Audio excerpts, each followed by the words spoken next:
ضروری ہے. مثال کے طور پر شوہر اپنی بیوی سے اجازت لے لے کہ میں آپ کے طرف سے ہر سال قربانی کر دیا کروں گا, یا اپنے بچوں کو بتا دے کہ جی میں آپ کی طرف سے قربانی کر دیا کروں گا, اور وہ کہہ دیں ایک دفعہ بھی کہہ دیں کہ آپ ہر سال کر دیا کریں تو ٹھیک ہے, لیکن اپنی طرف سے کرتا چلا جائے فرض قربانی, اور جبکہ اگلا آدمی موجود ہے تو اس کی اطلاع اور اجازت اور اس کے علم میں لائے بغیر کرے گا تو یہ جائز نہیں ہے. بڑے جانور میں 7 یا اس سے کم حصے ہو سکتے ہیں, زیادہ نہیں ہو سکتے. یعنی 2 آدمی مل کر اگر ایک جانور کریں گے تو دونوں کتنے حصے ہو گئے؟ جلدی 3.5. یہ جائز ہے ناجائز؟ جلدی 3.5 حصے دونوں کے ہو گئے, یہ جائز ہے ناجائز؟ جائز ہے. یعنی ایک سے کم نہیں ہونا چاہیے, ایک سے زیادہ جتنا بھی ہوگا, 1.25 حصہ, 1.5 حصہ, 2 حصہ, 2.5 حصے, 3, 3.5, 4, 4.5 جتنے بھی ہو, ایک سے کم نہ ہو تو پھر یہ جائز کر سکتے ہیں. اگر کوئی ایک حصے دار حرام مال سے شریک ہو تو اس کو شریک نہیں کرنا چاہیے. اگر شریک یعنی پہلے سے پتہ چل جائے, ٹھیک ہے, تو اس کو شریک نہیں کرنا چاہیے. لیکن اگر ہو گیا تو بعض فتاوا میں تو لکھا ہے کہ دوسروں کی قربانی بھی نہیں ہوگی, اور بعض فتاوا میں لکھا ہے کہ اس کی قربانی ہو جائے گی. جانور کو وزن کر کے بیچنا بھی جائز ہے, لیکن جانور کو وزن کر کے بیچنے میں تھوڑی تفصیل ہے, یہ آپ لوگوں سے متعلق نہیں, اس کو میں چھوڑ رہا ہوں. ٹھیک ہے, 7 لوگوں میں سے اگر کوئی عقیقے کا حصہ ڈالنا چاہے تو بھی جائز ہے. یعنی اگر 6 آدمی قربانی کی نیت سے شریک ہو اور ایک آدمی عقیقے کی نیت سے ٹھیک ہو کی نیت سے شریک ہو تو بھی جائز ہے, کر سکتے ہیں. لیکن ایک آدمی اگر صرف اس نیت سے شریک ہو میں گوشت کھاؤں گا کہ چلو گوشت حاصل ہو جائے گا, تو پھر قربانی درست نہیں ہوگی. اپنے فوت شدہ رشتہ داروں کی طرف سے بھی قربانی کی جا سکتی ہے. اگر جانوروں کا فروخت کرنے والا عمر پوری بتاتا ہے, ظاہری حالات میں اس کے بیان کی تکلیف نہیں ہوتی تو اس پر اعتماد کرنا جائز ہے, لیکن آج کل نہیں کرنا چاہیے جیسے میں نے کر دیا.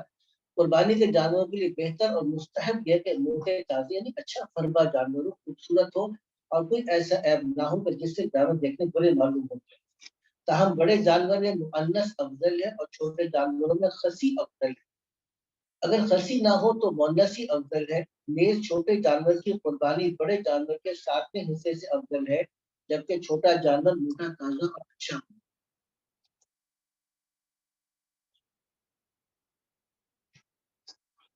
اچھا, قربانی کے گوشت کے 3 حصے کرنا افضل ہے.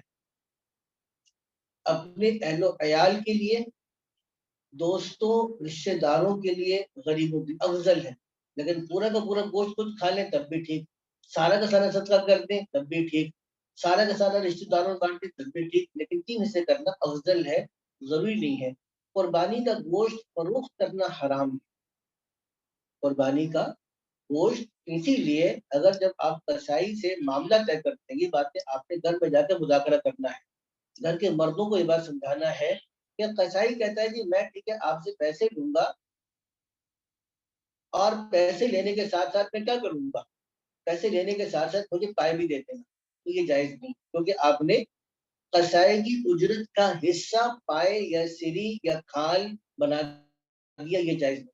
اس سے میں پیسے بتا دو, باقی جو میں نے دینا ہو میری مرضی ہے, میں علیحدہ سے لیکن اجرت نہیں ہوگی. اس لیے اس بات کو یاد رکھیے گا کہ نہ قربانی کی کھال کو بیچ سکتے ہیں, نہ گوشت کو بیچ سکتے ہیں, فروخت کرنا جائز نہیں ہے. ذبح کرنے والے کی اجرت میں گوشت یا کھال دینا جائز ہے, اجرت علیحدہ دینی ہوگی. قربانی کی کھال خود استعمال اور کسی کو ہدیہ کر سکتے ہیں, چاہے امیر ہو یا غریب. کھال کو اگر خشک کرنے کے بعد خود استعمال کرنا چاہے خود استعمال کرے, کسی کو ہدیہ دینا چاہے ہدیہ کرے, لیکن اگر قربانی کھال کو بیچ دے تو پیسے صدقہ کرنا ہوگا. جس جانور میں کچھ افراد شریک ہوں اس کے گوشت کو وزن کر کے برابر تقسیم کرنا ضروری ہے. اگر آپس کی رضامندی سے 7 حصوں میں سے 4 حصوں میں ایک ایک پایا اور ایک میں کھال اور ایک میں سری اور ایک میں زبان رکھ دی جائے تو برابری ضروری نہیں ہے. اس کو سمجھے گا. عام طور پر جہاں 7 حصے ڈلتے ہیں اور وہ 7 حصے ایک گھر کے نہ ہوں, ایک گھر سے مراد ہوتا ہے جن کا کچن ایک نہیں, تو وہاں پر ہم کیا کرتے ہیں کہ اچھا یار بالٹی لے کر آؤ, گوشت ڈالا, یہ تم لے لو, دوسری بالٹی لے کر آؤ, اب اس میں کمی جاتی ہوتی ہے. اگر یہ کمی جاتی ہو گئی تو اس کا مسئلہ یہ ہے کہ یہ سود کی طرح ہے. اس کی طرح ہے. اچھا, اب اس سے بچنے کا راستہ کیا ہے؟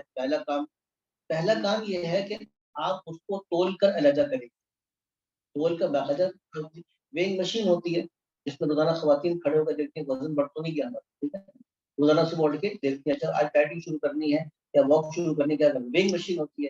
تو آپ کیا کریں، اس بالٹی میں گوشت کو ڈال کے ویٹ کریں کہ بھئی یہ اتنا پورا ڈھیر اکٹھا ہوا تو ایک حصہ کتنا بنتا ہے، تقریباً 15 کلو، 17 کلو، 18 کلو کے گوشت بن گیا. تو پہلی تو بات یہ وزن کے اعتبار سے 7 حصے علیحدہ کرتے ہیں، ان کو آپ تھیلے میں ڈال کے یہ 7 حصے علیحدہ ہو. ہر حصے کے اندر اگر آپ نے کچھ کمی بیشی کرنی ہے تو ہر حصے میں اگر ایک ایک پائے، تو گائے کے کتنے پائے ہوں گے، 4. تو ایک ایک پائے آپ نے ڈال دیا تو 4 حصے تو یہ ہو گئے، اور ایک سری ڈال دی 5 یہ ہو گئے. 2 حصے رہ گئے. اب اس میں کہتے ہیں کلیجی اور زبان، یہ دونوں گوشت کی جنس میں سے نہیں ہے، ان کو علیحدہ علیحدہ ڈال دیا. اگر آپ نے ہر حصے میں ایک ایک پائے ڈال دیا، ایک میں سری ڈال دی اور باقی 2 حصے میں کچھ زبان کے ٹکڑے اور کچھ آپ نے کلیجی وغیرہ ڈال دی، تو پھر اس میں اگر کمی بیشی ہوگی تو اس سے کوئی فرق نہیں پڑے گا، قربانی ہو جائے گی. یہ طریقہ ہے اگر اجتماعی قربانی ہو اور سب مل کے قربانی کریں. اگر بڑے جانور میں جو افراد شریک ہو ان سب کا کھانا مشترک ہے یعنی کچن ایک ہے تو گوشت کی تقسیم برابری کی ضرورت ہے. اسی طرح اگر سب افراد راضی ہیں تو گوشت تقسیم نہ کیا جائے بلکہ سارا صدقہ کر دیا جائے تب بھی اس کو کرنے کی ضرورت نہیں ہے. ذبح کرتے وقت بسم اللہ اللہ اکبر کے الفاظ کہنا مصنون ہے اور کسی بھی طرح اللہ کا نام لینا ضروری ہے. لیکن پہلی بات تو یہ کہ قصائی کیا ہونا چاہیے، مسلمان کو، ٹھیک ہے. مسلمان کا مطلب عیسائی نہ ہو، کافر نہ ہو. اگر اہل تشیع ہے، شیعہ ہے، مولا علی کا نعرہ لگاتا ہے پھر تو جائز ہی نہیں ہے. لیکن علی کے نام پہ قربانی دیتا ہے جائز ہی نہیں ہے. حسین کے نام پہ قربانی کرتا ہے جائز ہی نہیں ہے. اس لیے بہتر یہ ہے کہ چھری خود پھیری جائے، بسم اللہ اللہ پر کہہ کر چھری خود پھیری جائے، اس بات کا کرنا چاہیے. قربانی افضل پہلے دن، پھر دوسرے دن، پھر تیسرے دن ہے. جانور کی رسی گلے میں ڈالنے والی چیزیں سب خود کرنی چاہیے. لمبی رسی لی تھی، اب وہ جانور کے لیے استعمال کی اور بعد میں کیا کہ چلو اچھی بات ہے کپڑے دھو دھو کے کپڑے خشک کریں گے، ایسی بات جائز نہیں ہے. یہ رسی جانور کے لیے تھی، ہر چیز جو جانور کے ساتھ تھی یا جانور کے لیے تھی اس کو کیا کرنا چاہیے، صدقہ کرنا چاہیے. اگر جانور کے لیے لی پہلی ہی رسی تھی جو اس کام کے لیے استعمال کرتے تھے اس کو جانور کے لیے استعمال کیا تو اس کو جی رسی لینے والا نہ ملے گناہ ملے گا. کسی بھی غریب کو دیتے ہیں وہ رسی لے لے گا، تو ایسی بات کو رسی بھی صدقہ کر سکتے ہیں آپ. اچھا آج کل ایک آلہ کے ذریعے جانور کے دونوں سینگوں کو جڑ سے نکال دیا جاتا ہے اور اس خلا کو دوائی وغیرہ سے بھر دیا جاتا ہے جس کی وجہ سے کچھ عرصے زخم بالکل ٹھیک ہو جاتا ہے. تو ایسے جانور کی قربانی جائز ہے. ویسے عام حالات میں اگر کسی جانور کا سینگ جڑ سے اکھڑا ہوا ہے تو اس کی قربانی جائز ہے. دوبارہ مسئلہ سنیے گا، ایسا جانور جس کی قربانی یعنی جس کا سینگ جڑ سے اکھاڑ دیا گیا ہو اس کو جانور کی قربانی جائز نہیں. بات سمجھ آ گئی؟ اچھا جس جانور کا سینگ ٹوٹا ہوا ہو لیکن جڑ سے اکھاڑا ہوا ہے اس کی قربانی جائز ہے. یہاں مسئلہ یہ بیان کیا کہ اگر اس کا سینگ نکالا تو گیا تھا لیکن بعد میں دوائی وغیرہ لگانے سے علاج کرنے سے اب وہ زخم ٹھیک ہو چکا ہے تو اس کی قربانی جائز ہے. اگر جس شخص کی قربانی واجب ہے کسی دوسرے ملک میں ہے، اس کو نوٹ کیجیے گا بیٹا، یہ مسئلہ نوٹ کیجیے گا. اکثر لوگ امریکہ میں ہے، کینیڈا میں ہے، انگلینڈ میں ہے اور اپنے پیسے یہاں پر بھجواتے ہیں. پیسے کہاں بھجواتے ہیں؟ پاکستان میں، کہ جی ہماری طرف سے قربانی کر دو. اس لیے یہ امپورٹنٹ مسئلہ ہے. پوائنٹ نمبر 20 توجہ کے ساتھ دیکھیں.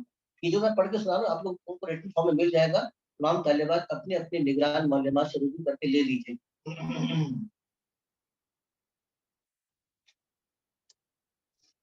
دیکھیے میں نے کیا کہ جو چیز آپ کے پاس پہلے سے موجود تھی اور اس لیے تھی کہ تاکہ جانور پہلے سے استعمال میں تھی اور بعد میں جانور کو استعمال کر کے دوبارہ استعمال کر کے وہ جائز ہے. لیکن ایک چیز جانور کے ساتھ آئے یا جانور کے لیے ہی خریدی جائے تو اس کو پھر صدقہ کرنا ہوگا. یہ بات اگر کسی شخص کو قربانی واجب ہے کسی دوسرے ملک میں، جیسے میں نے کیا امریکہ میں، کینیڈا میں، انگلینڈ میں ہے اور اس کی طرف سے جانور کسی اور ملک کو قربان کیا جا رہا ہے جیسے کہ پاکستان میں، تو جہاں وہ شخص ہے اس میں قربانی کا وقت شروع ہونا ضروری ہے. مثال کے طور پہ اب ان کا ایک دن ہم سے پہلے عید ہو رہی ہے تو ہم یہاں پہ قربانی ایک دن پہلے نہیں کر سکتے، کیونکہ جہاں جانور قربان کی ہوئے وہاں پہ ابھی قربانی کا ایام شروع نہیں ہوئے، ٹھیک ہے، ورنہ قربانی نہیں ہوگی. یا اگر پاکستان والا وہاں پہ پیسے بھجواتے، جیسے پاکستان والا اگر ترکی میں سیریا کے اندر پیسے بھجوا رہے ہیں کہ ہماری قربانی کر دیں، اور وہ چلتے ہیں سعودی عرب کے ساتھ مثال کے طور پر، اور ایک دن پہلے ان کے پاس عید ہو رہی ہے، ہمارے پاس ابھی 10 ذی الحجہ شروع نہیں ہوا، اور وہ وہاں پہ 10 ذی الحجہ کو ایک دن پہلے قربانی کریں گے تو ہماری قربانی نہیں ہوگی. یہ نوٹ کرنے والا مسئلہ ہے. اس لیے جہاں پیسے، اسی لیے کہا جا رہا ہے کہ جن کو پیسے دیں وہ اس بات کو لازم رکھیں کہ وہ قربانی کے مسائل کو جانتے تھے آگے دیکھیں. اور اگر بعد میں قربانی کی گئی درست ہو جائے تو لیکن اس وقت میں بہتر ہے کہ ایسے وقت انتخاب کیا جائے جب دونوں جگہ قربانی کا وقت، مثلا ایک شخص پاکستان میں ہے اور اس کی قربانی سعودیہ میں کی جا رہی ہے، دوسری مثال ایک شخص سعودیہ میں اس کی قربانی پاکستان میں کی جا رہی ہے، اس وقت انتخاب کیا جائے جبکہ دونوں ممالک کے اندر عید کے ایام چل رہے ہیں. اب یہ آخری بات اس میں کہ کون سے عیوب ایسے ہیں جس کی وجہ سے قربانی ہوتی ہے اور کون سے عیوب ایسے ہیں جن سے قربانی نہیں ہوتی. سین کا میں نے بتا دیا، اگر سین ٹوٹ گیا ہو تو قربانی ہو جائے گی، جڑ سے اکھڑ گیا ہو تو قربانی نہیں ہوگی. کان اگر چھوٹے ہوں تب بھی قربانی ہو جائے گی، کان کے اندر سوراخ ہو تب بھی قربانی ہو جائے گی، کان کٹا ہوا ہو لیکن 1/3 سے کم کٹا ہوا ہے ہو جائے گی، لیکن اگر 1/3 سے زائد کٹا ہوا ہو تو قربانی نہیں ہوگی. اسی طریقے سے آنکھ میں اگر بالکل بینائی نہیں ہے بالکل قربانی نہیں ہوگی، لیکن آنکھ میں اگر بینائی کم ہے تو قربانی ہو جائے گی. اسی طریقے سے جانور کی ناک ہے، اگر ناک 1/3 سے کم کٹی ہوئی ہے تو قربانی ہو جائے گی، 1/3 سے زیادہ ناک کٹی ہے تو قربانی نہیں ہوگی. دانت، اس کے دانت پیدائشی نہ ہو یا ٹوٹ گئے ہو لیکن جانور چارہ کھا سکتا ہے تو قربانی ہو جائے گی، لیکن اگر دانت گرنے کی وجہ سے وہ چارہ نہیں کھا سکتا تو قربانی نہیں ہوگی. اسی طرح سے جانور کی زبان، اگر بڑے جانور کی زبان نہ ہو یا کٹی ہوئی ہو لیکن چارہ کھا سکتا ہو تو وہ اس کی قربانی ہو جائے گی، لیکن اگر زبان کٹی ہو اور وہ چارہ بھی نہ کھا سکتا ہو تو قربانی نہیں ہوگی. جانور اگر دبلا پتلا ہے تو قربانی ہو جائے گی، لیکن اگر اتنا دبلا پتلا ہے کہ ہڈیوں کا پودا بھی ختم ہو جائے، بالکل لاغر ہو تو اس کی قربانی نہیں ہوگی. اسی طرح دم کا مسئلہ بھی 1/3 کا ہے، اگر 1/3 سے زیادہ دم کٹی ہے تو قربانی نہیں ہوگی، 1/3 سے کم دم کٹی ہے تو قربانی ہو جائے گی. آگے چلیے گا، کچھ چیزیں اور اس کے اندر لکھی ہوئی ہیں، تھن وغیرہ لکھا ہے، باقی چیزیں آسان ہیں تو آپ اس کو دیکھ سکتے ہیں، آپ کو باقاعدہ وہ چیزیں انشاءاللہ مل جائیں گی. تو بنیادی مسائل الحمدللہ قربانی کی سے متعلق جو مسائل تھے کہ قربانی کس پر واجب ہے، مسلمان ہو مقیم ہو، اور قربانی کا جو نصاب بتایا گیا اس اعتبار سے اس کو قربانی واجب ہو تو وہ قربانی کرے گا. قربانی کے لیے جانور کون سے استعمال کر سکتے ہیں؟ اونٹ ذبح کر سکتے ہیں، گائے اور بیل ذبح کر سکتے ہیں، بکرا بکری اور دمبا، ان 4 جانوروں میں سے کوئی ایک کر سکتے ہیں. گائے میں یا اونٹ میں 7 افراد شریک ہو سکتے ہیں، لیکن بکرے کے اندر کوئی شریک نہیں ہوگا، وہ ایک آدمی کی طرف سے بکرا یا دمبا ہوگا. ٹھیک ہے نا. قربانی کا وقت کون سا ہے؟ قربانی کا وقت میں نے بتا دیا 10 11 12 ذی الحجہ. ٹھیک ہے نا. تو 10 11 12 12 کی مغرب سے پہلے پہلے قربانی کرنی ہے. اگر قربانی نہیں کریں گے تو کیا ہوگا، آپ کے اوپر قربانی کی قضا لازم آ جائے گی. چند موٹی باتیں میں نے کر دی. اب یہ اس کی جو ریکارڈنگ ہے اس کو اسٹاپ کر دیں، پھر کسی نے کوئی سوال کرنے ہوں گے تو اب سوال کر سکتے.